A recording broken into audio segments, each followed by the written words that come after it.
Let's get some other news, though, as well as we start the show. PayPal has a new CEO. Whoa. Yeah, Alex Chriss, who currently runs the small business and self-employed group for Intuit, is going to take over from PayPal's longtime CEO, Dan Schulman, on September the 27th. That's according to members of the board. A little earlier than expected. Yes, who conducted the search for PayPal's new CEO. Now, Schulman, who earlier this year announced his intent to step down as CEO of the company by the end of the year, will remain a PayPal director until next May. Chris's hiring was the result, I'm told, of a selection process that began in February. It saw the board review 9 candidates, some of whom were current CEOs from the fintech and consumer services industries. They reduced that pool to 4 candidates, and then they chose Mr. Chriss. Members of the board selection committee tell me Chriss impressed them with his expertise in leading a division that contributes roughly half of Intuit's revenue. He did oversee the acquisition of MailChimp. That was a $12 billion deal. It's an all-in-one marketing platform, owned now, of course, by Intuit, run by him. They believe his focus on small and medium-sized businesses at Intuit will allow him to position PayPal to fulfill its growth ambitions in what obviously is a crucial customer segment for that company. Shareholders in the company, well, as you can see from a 5-year, if you take a look, they haven't had a lot to cheer about for some time. The members of the board search committee tell me they met with roughly 20 investors as they conducted the search for PayPal's new CEO. That did include Elliott Management as well. Jesse Cohn, of course, who runs activism there, though I'm told that firm had absolutely no role in the actual search. And guys, you know, we all can see the mountain that PayPal climbed. At one point, I think it had hit a $350 billion market value. Schulman has been under pressure, Jim, for some time. Yes, he has. And again, earlier this year, did announce his intent to step down. He's a young guy, Chris. He's, I think, 46. Yeah. Obviously not as current CEO, though does run about a 7,000-person division at Intuit, but will be taking over a company with some almost 30,000 employees.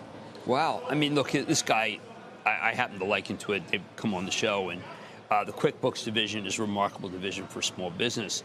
Look, this could be a coup. I mean, I think PayPal needs to have better relationship with merchants because that's where they've been losing out, including to Apple. I think the PayPal has stumbled. We've been waiting. You know, Carl, when you announce that a CEO is a lame duck for a year, I don't think that's such a hot idea, right? Wow, you know what? Let's let it be. Yeah. Let's just let it hang out. I'm told they began the search in February, so it wasn't long after Schulman said, I'm out of here at the end of the year. And obviously, in speaking to a number of members of the search committee, they seem quite happy with their pick, as you'd expect that they would. Not at all concerned by the fact that he has not obviously been a CEO. In fact, in some ways, embracing the idea that this is a guy who has a lot of experience in terms of product facing, will be aggressive, though certainly not going after some big deal such as a Pinterest, but aggressive perhaps in bolt-on acquisitions to really try to bring about more change more quickly at PayPal. The growth rate there decelerated dramatically, which is why you see that decline. And really, Carl, was all by surprise. I mean, each quarter was another bad quarter. I had PayPal on regularly, and each time I got it wrong. I just said, geez, I thought they would turn it.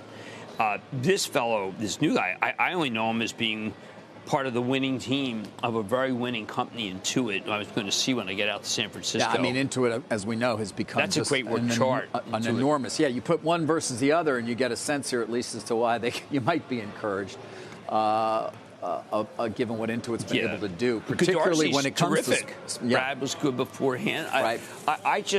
I admire Intuit. Anybody who I owned a couple small businesses, and you don't need accountants with Intuit with QuickBooks, and saves you a tremendous amount of money. I think that the problem with PayPal is that it's just become a commodity.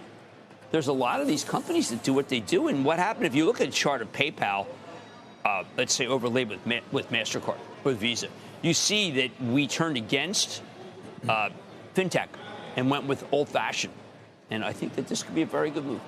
Even the last quarter, the margins were under more pressure than had been anticipated. Quarter. Yeah, I mean, I remember we talked about it on air. It wasn't that long ago. No. Obviously, and the stock suffered at that point as well. Again, he will take over as of September 27th, ending the long reign of Dan Schulman, which saw a lot of success, but there was some a pain huge as amount. well. Let's give Dan. By the way, no clarity. I don't have clarity on whether Elliott is even there, but they took that $2 billion stake roughly a year ago. Right. But haven't heard much publicly from that on. And I feel off. I mean, look, executives come and go, and there was a period where Dan Schulman presided over a run after the separation with eBay. That was a remarkable run. It was. And that would have been a great time when he sold that double-digit, 20% growth. It was remarkable. But I guess it was just unsustainable. And Dan became one of those executives before this where it was beat and raise, beat and raise, beat and raise. And then suddenly it stopped. And it was the classic case. I'm trying to get a book going for Investing Club. Classic case of overstay. Just overstayed.